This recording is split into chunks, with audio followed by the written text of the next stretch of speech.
خوبصورت محبتوں کی سسکتی اذیتیں خدارا کسی کے جذبات کا کھلواڑ بنانے اور چھوڑنے سے بہتر ہے آپ اسے قتل کر دیں، لیکن اس اذیت، تڑپ اور تکلیف دہ موت کے حوالے مت کیجیے۔ ایسی محبت کا کیا فائدہ جو چند لفظوں میں سما جائے؟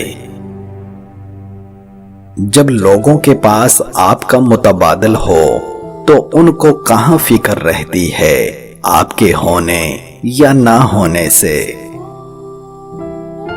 مشکل وقت میں دلاسا دینے والا کوئی اجنبی بھی ہو تو وہ دل میں اتر جاتا ہے، اور اس وقت میں کنارہ کر لینے والا کوئی اپنا ہی کیوں نہ ہو دل سے اتر جاتا ہے۔ اگر کسی کی مسکراہٹیں آپ کے وجود سے وابستہ ہیں تو یقین کیجئے آپ کا وجود قابل رشک ہے۔ عورت ہو یا مرد، محبت میں ایک سے زائد آپشنز رکھنے والے بالآخر گھر کے کونوں میں چھپ چھپ کر روتے ہیں، لہذا اپنی جیون ساتھی کے ساتھ وفادار رہیے۔ بند آنکھوں میں نظر آنے والے وہ لوگ ہوتے ہیں جو دل کے اس کونے میں بستے ہیں جہاں سے محبت جنم لیتی ہے۔ جب ہم بڑے ہو جاتے ہیں تو ہمیں کچی پینسل کی جگہ ایک پین دے دیا جاتا ہے تاکہ ہم سمجھ جائیں کہ اب ہماری غلطیاں مٹانا آسان نہیں ہے۔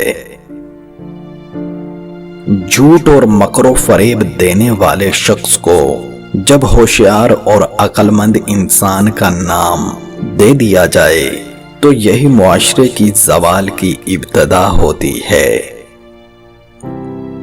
لفظ لکھنا آپ کے اختیار میں ہے، کوشش کریں کہ بہتر لکھیں اخلاق کے دائرے میں رہتے ہوئے۔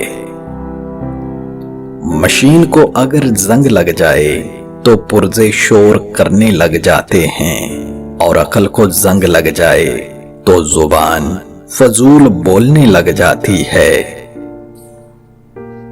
جو عورت تم سے سچا پیار کرتی ہے وہ تم سے کبھی نہ کبھی یہ دو باتیں ضرور پوچھے گی۔